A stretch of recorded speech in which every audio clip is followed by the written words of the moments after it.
Hey, I'm Bertaki, and welcome back to another video.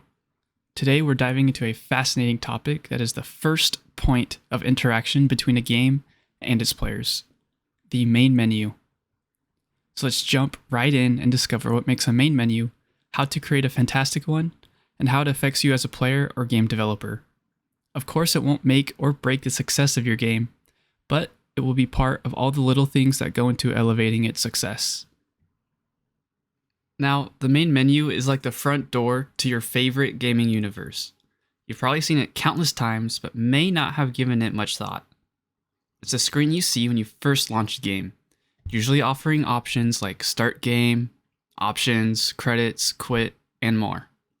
It sets the tone for the entire experience, acting as a gateway to the virtual world inside, even for people who are not playing the game, such as viewers of YouTubers and streamers.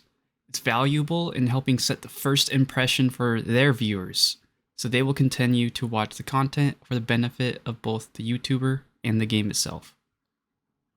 Now, how do you make a menu that is not only functional, but also visually captivating?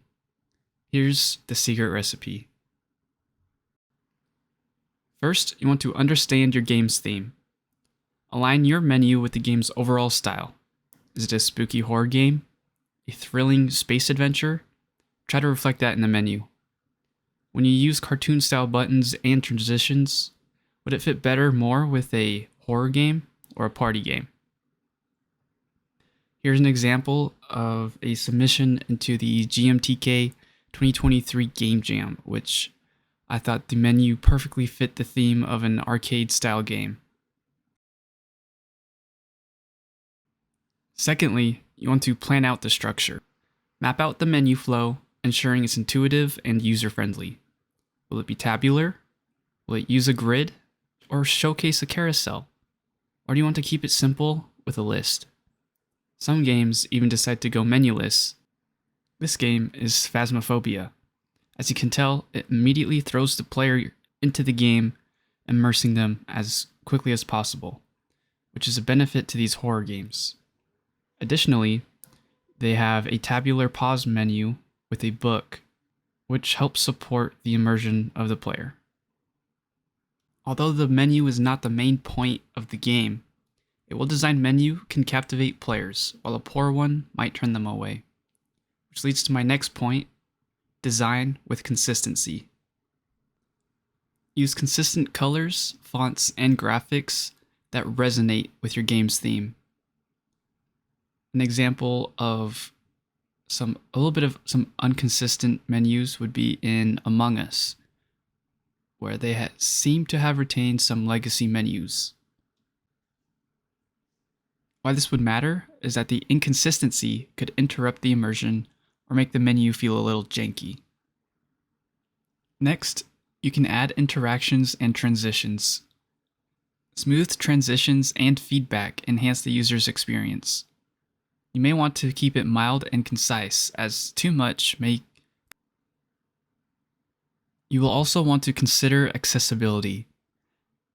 Although it doesn't necessarily directly relate to the main menu, but the whole game, but you'll want to make sure that everyone can enjoy it by considering colorblindness and other accessibility needs, such as localization. If you don't understand what localization is, it is when all assets and voiceovers of a game are translated and recorded to the target language. Now, I didn't know how much it mattered till I created this video, but if you were in a room of 10 people, at least one of them would have a type of color blindness, and at most 2 of them would speak English. So if you omit accessibility, you are making your game harder to enjoy for at least 75% of the rest of the world.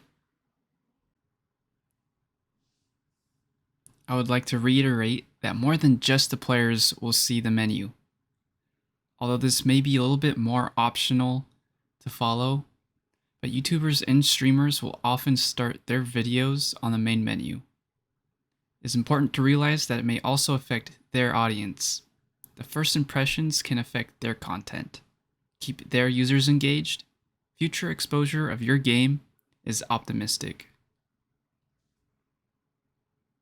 You can even improve the YouTuber and streamer experience by ensuring your game won't give them a copyright strike.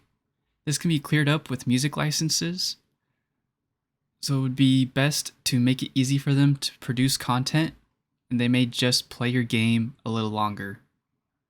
Here's a couple examples of YouTubers being worried about the copyrights. I don't know what this music is. I hope this isn't copywritten. Sometimes. Not gonna spend too much time in the menu here because, you know, there's nothing playing, there's no music whatsoever, because it turns out the music in this game is copywritten, so I can't do any of that, but, you know, it is what it is, okay? You know, I've learned my lesson, had to remove 2 minutes of my last video I posted on it, so we're doing another one with no music whatsoever. None! Lastly, just like everything else in game dev, test and iterate. Get feedback, make adjustments, and always strive for perfection. You may not get it right the first time, and that's okay. A couple questions you can ask yourself are buttons where players expect them to be? And are players accidentally quitting out to the desktop when they mean to go to the main menu? Testing is going to be where these moments will be revealed. So there you have it. The main menu isn't just a series of buttons. It's an art form that bridges the gap between players and the virtual world. Whether you're a developer striving for perfection, or a player appreciating the finer details, the main menu plays a vital role in the gaming experience. If you found this video helpful, don't forget to hit that like button, subscribe for more game dev insights, and drop a comment to share your favorite main menus. I'll see you in the next video. 祝你